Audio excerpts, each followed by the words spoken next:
সাইয়্যিদুনা ইব্রাহিম আলাইহিস সালাতু ওয়াস সালাম আল্লাহ রাব্বুল আলামিনের নিকট দোয়া করেছেন। আল্লাহ রাব্বুল আলামিন সূরা সাফফাতের 100 নম্বর আয়াতে কারিমার ভিতরে আল্লাহ তাআলা জানিয়ে দিয়েছেন, রব্বি হাবলি মিনাস সালিহিন।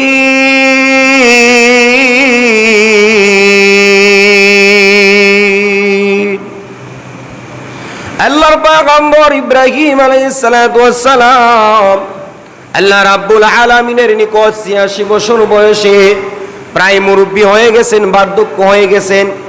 এরপরে আল্লাহ তাআলার নিকট দোয়া করেছেন, রব্বি হাবলি মিনাস সালিহিন, হে আমার পরদিগার আলম, হে আমার দয়াময় রব, আমাকে একজন সন্তান দান করেন। সুবহানাল্লাহ। এমন সন্তান যিনি হবেন সালিহিন, নেক সন্তান। আল্লাহর পয়গম্বর ইব্রাহিম আলাইহিস সালাতু ওয়াস সালাম আল্লাহ তাআলার নিকট নেক সন্তানের দোয়া করেছেন।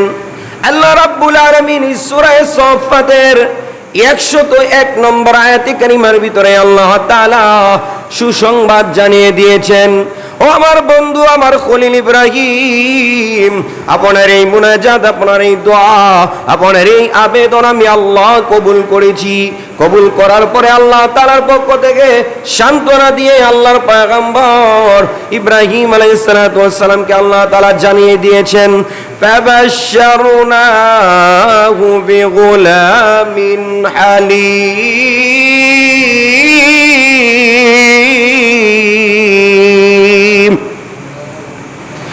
আল্লাহ তাআলা জানিয়ে দিয়েছেন, ও আমার খলিল ইব্রাহিম, আমি আল্লাহ আপনাকে সুসংবাদ দান করলাম, আর আমি আল্লাহর পক্ষ থেকে আপনি এই সুসংবাদটা আপনি গ্রহণ করেন। সুবহানাল্লাহ।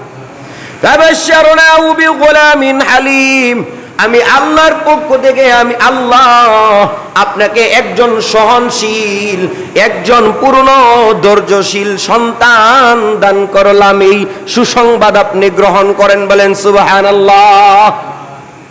আল্লাহু আকবার। আল্লাহর পয়গম্বর ইব্রাহিম আলাইহিস সালাতু ওয়াস সালাম দোয়া করেছেন, আল্লাহ তুমি আমাকে একজন নেক সন্তান দান করো।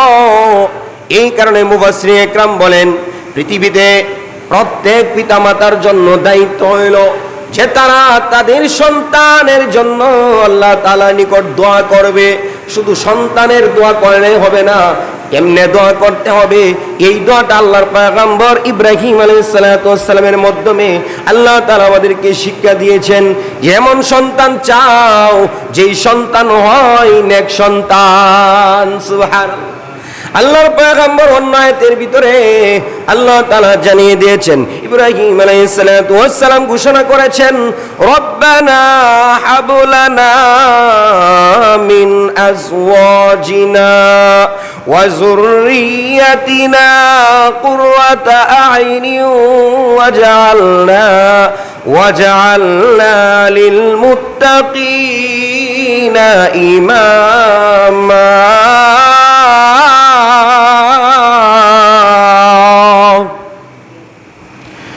আল্লাহর পয়গম্বর আল্লাহ তাআলা নিকটে কারে অনেক সন্তানের জন্য দোয়া করেছেন।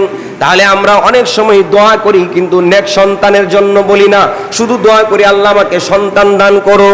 এইভাবে দোয়া করা নিষেধ। নেক সন্তান যাতে হয়, আল্লাহ যাতে নেক সন্তান দান করেন, আর ওই নেক সন্তানের জন্য দোয়া করা আল্লাহর কোরআনের শিক্ষা, বলেন সুবহানাল্লাহ। এই কারণে নেক সন্তানের জন্য দোয়া করা, আল্লাহর খলিল নেক সন্তানের দোয়া করেছেন। আল্লাহর পক্ষ থেকে এই দোয়া কবুল করে মঞ্জুর করে আল্লাহ তাআলা জানিয়ে দিয়েছেন, ফাবাশশারনাহু বিগুলামিন হালিম। ও আমার বন্ধু, আমার খলিল, আপনি গ্রহণ করেন, আমি আল্লাহ আপনাকে একজন সহনশীল নেক সন্তানের সুসংবাদ দান করলাম, বলেন সুবহানাল্লাহ। আল্লাহ রাব্বুল আলামিনের পয়গম্বর ইব্রাহিম আলাইহিস সালাতু ওয়াস সালামকে আল্লাহ তাআলা সন্তান দান করেছেন। কোন সন্তান দান করেই ক্লান্ত হন না, সন্তান দান করে শেষ হন না। সন্তানের মাধ্যমে পরীক্ষা নিয়েছেন। কি পরীক্ষা? কঠিন পরীক্ষা। অতীতে আমরা আলোচনা করেছিলাম ধারাবাহিকভাবে আল্লাহর পয়গম্বরকে জন্ম থেকে নিয়ে একবারে মৃত্যু পর্যন্ত অনেক পরীক্ষার মধ্যে আল্লাহ তাআলা ফেলেছেন। আর একে একে সমস্ত পরীক্ষায় আল্লাহর পয়গম্বর ফার্স্ট ডিভিশনে পাস করেছেন। সুবহানাল্লাহ। এখন আল্লাহ তাআলা এখন সন্তান দেওয়ার পরে আবার আল্লাহ তাআলা আরো একটা সন্তানের মধ্যে পরীক্ষা নিয়েছেন। আল্লাহ রাব্বুল আলামিন সূরা সফফাতের 101 নম্বর আয়াতে কারিমার ভিতরে আল্লাহ রাব্বুল আলামিন জানিয়ে দিয়েছেন, 102 নম্বর আয়াতের ভিতরে জানিয়ে দিয়েছেন, فَلَمَّا بَلَغَ مَعَهُ السَّعْيَ قَالَ يَا بُنَيَّ إِنِّي أَرَى فِي الْمَنَامِ الله أكبر। আল্লাহর পয়গম্বর ইব্রাহিম আলাইহিস সালাতু ওয়াস সালামের সেই সন্তান, এই সন্তানের নাম রাখা হয়েছে ইসমাঈল। আর ইসমাঈল নামে এই সন্তান যখন আল্লাহর পয়গম্বর ইব্রাহিম আলাইহিস সালাতু ওয়াস সালামের সাথে চলাচল করতে পারেন, মুফাসসিরে ইকরাম বলেন ওনার বয়স 12 থেকে 13 বছর, আরেক রায়ে আসছে 7 বছর। তাহলে 7 বছর বয়সে এই সন্তান তার পিতার সাথে হাঁটতে পারেন, চলতে পারেন, টুকটাক কাজ করতে পারেন, বিভিন্ন কাজের সহযোগিতা করতে পারেন। এই সমস্ত সন্তান যাদের আছে এই বয়সের সন্তানদের প্রতি মায়া মোহাব্বত বেড়ে যায়। সুবহানাল্লাহ। ছোট বাচ্চা যখন শুধু কুলের মধ্যে থাকে, দুধ পান করে, যখন কিছুই ডাকতে পারে না, আব্বা আম্মা ডাকতে পারে না, মোহাব্বত একটু কম থাকে। আস্তে আস্তে যখন বড় হইতে থাকে, আব্বাকে আব্বা বলে ডাকে, আম্মাকে আম্মা বলে ডাকে, তখন এই সন্তানের প্রতি পিতা মাতার মায়া মোহাব্বত, স্নেহ, প্রেম, ভালোবাসা বেড়ে যায়। আর সন্তান যখন একটু হাঁটতে পারে, দৌড়তে পারে, এমনকি টুকটাক কাজে পিতা মাতাকে সহযোগিতা করতে পারে, এই বয়সে যখন সন্তান উপনীত হয় তখন এই সন্তানের প্রতি পিতা মাতার স্নেহ, মায়া, মোহাব্বত, প্রেম, ভালোবাসা এর থেকে আরো দ্বিগুণ বেড়ে যায়। বলেন সুবহানাল্লাহ। আল্লাহর পয়গম্বর ইব্রাহিম আলাইহিস সালাতু ওয়াস সালামকে আল্লাহ তাআলা ইসহাক আলাইহিস সালাতু ওয়াস সালামের নামে সন্তান আল্লাহ তাআলা দান করেছেন। ইসহাক পয়গম্বর, ওই ইসহাক আলাইহিস সালাতু ওয়াস সালাম এখন 7 বছর বয়সে পিতার সাথে চলতে পারেন, হাঁটাচলা করতে পারেন, বিভিন্ন কাজে সহযোগিতা করতে পারেন। এখন এই সন্তানের প্রতি ইব্রাহিম আলাইহিস সালাতু ওয়াস সালামের মহব্বত অনেক গুণ বেড়ে গেছে। সুবহানাল্লাহ। এখন সন্তানের প্রতি পিতার মহব্বত আগের মহব্বত থেকে বেড়ে গেছে।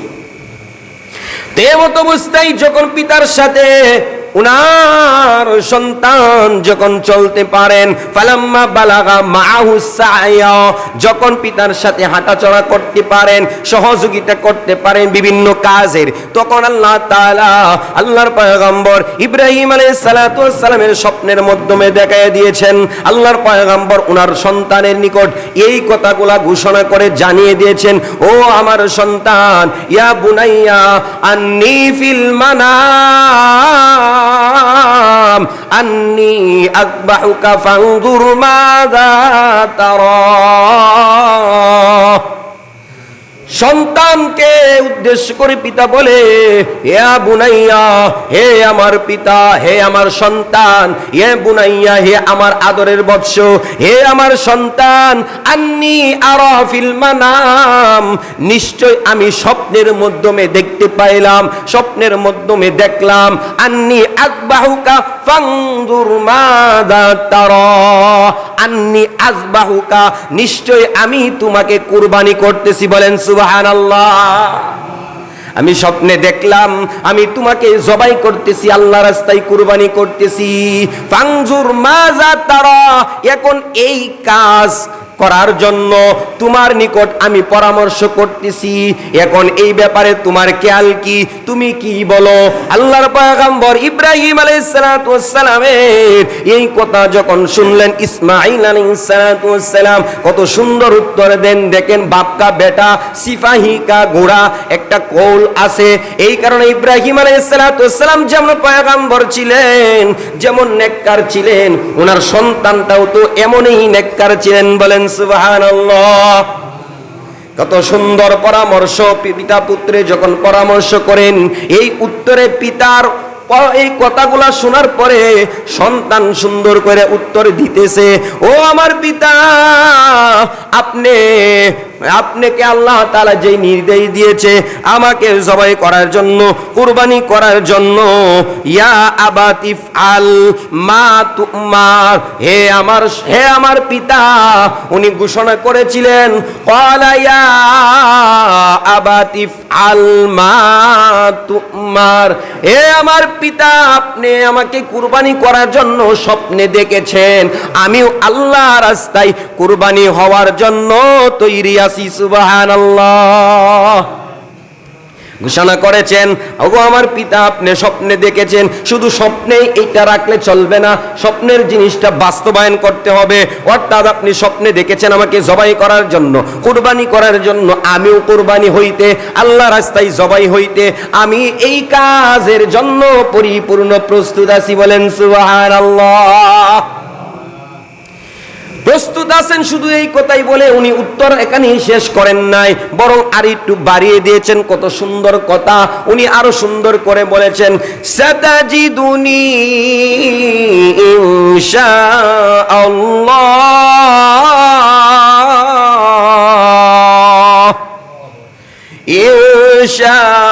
ইনশাআল্লাহু মিনাস সাবিরিন।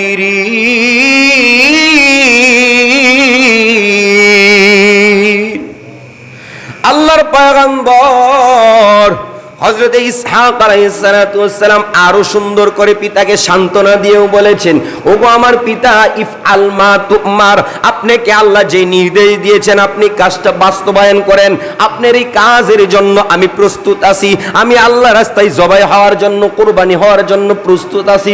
শুধু তাই নয়, বরং এই ব্যাপারে যত রকমের সহযোগিতার প্রয়োজন, আমি আল্লাহ তাআলা রাস্তায় জবাই হওয়ার জন্য, কুরবানি হওয়ার জন্য সকল দিক থেকে আপনি পিতাকে আমি সন্তান সহযোগিতা করব। সুবহানাল্লাহ। শুধু তাই নয়, আরো সুন্দর উত্তরটা কি আল্লাহ তাআলা আবার জানিয়ে দিয়েছেন। সুন্দর উত্তর হলো, সাতাজিদুনি ইনশাআল্লাহু মিনাস সাবিরিন। হে আমার পিতা, আপনি আমাকে আল্লাহর রাস্তায় জবাই হওয়ার ক্ষেত্রে, কুরবানি হওয়ার ক্ষেত্রে আপনি আমাকে, আল্লাহ তাআলা যদি চান তাহলে আপনি আমাকে ধৈর্যশীলদের অন্তর্ভুক্ত পাবেন। সুবহানাল্লাহ। ধৈর্যশীলদের অন্তর্ভুক্ত অর্থাৎ মুফাসসিরিন ইকরাম বলেন, এখানে অনেক লম্বা তাফসীর, অনেকগুলা ব্যাখ্যা রয়েছে। এর ভেতরে একটা সুন্দর ব্যাখ্যা হলো, ইব্রাহিম আলাইহিস সালাম ওনার সন্তানকে আল্লাহর রাস্তায় জবাই করবেন, কুরবানি করবেন। আরে জবাই করা, কুরবানি করা, আমরাও যখন একটা সামান্য একটা মুরগির বাচ্চা, একটা পাখির বাচ্চা যখন জবাই করি, তখন এই পাখিটা, এই মুরগিটা আরে যখন ছটফট করতে থাকে, যখন তাকে জবাই করা হয়, কুরবানির সময় যখন পশু কুরবানি করা হয়, তখন এই কুরবানি থেকে বাঁচার জন্য, জবাই হওয়ার জন্য প্রত্যেকটা প্রাণী সাধ্য মোতাবেক শক্তি ব্যয় করে। অর্থাৎ ও আমার পিতা, আমি এই ক্ষেত্রে আপনাকে সহযোগিতা করব, আমি রাজি আছি। আর এই যে আল্লাহর রাস্তায় কুরবানি হওয়া, এইটা সহজ ব্যাপার না। জবাই হওয়া এটা যন্ত্রণাদায়ক, কষ্টদায়ক। কিন্তু এই যতই কষ্ট হোক না কেন, যতই কিছু হোক না কেন, আমি মাথা পেতে সবগুলা সবরের সাথে, ধৈর্যের সাথে গ্রহণ করে নিব। বলেন সুবহানাল্লাহ। কত সুন্দর, কত সুন্দর। আবার এখানে উনি বলেছেন, মিনাস সালিহিন, আমাকে আপনি পাইবেন ধৈর্যশীলদের অন্তর্ভুক্ত। আল্লাহর জমিনে যত মানুষ আল্লাহ তাআলার নিকট ধৈর্যের পরিচয় দিয়েছেন, বিশেষ করে সমস্ত পয়গম্বরগণ, এই সমস্ত পয়গম্বরগণ সবচেয়ে বেশি আল্লাহ তাআলার সমস্ত পরীক্ষার ক্ষেত্রে ওনারা ধৈর্যশীল ছিলেন। আর আমাকে আপনি ওই সমস্ত ধৈর্যশীলদের অন্তর্ভুক্ত পাবেন। সুবহানাল্লাহ।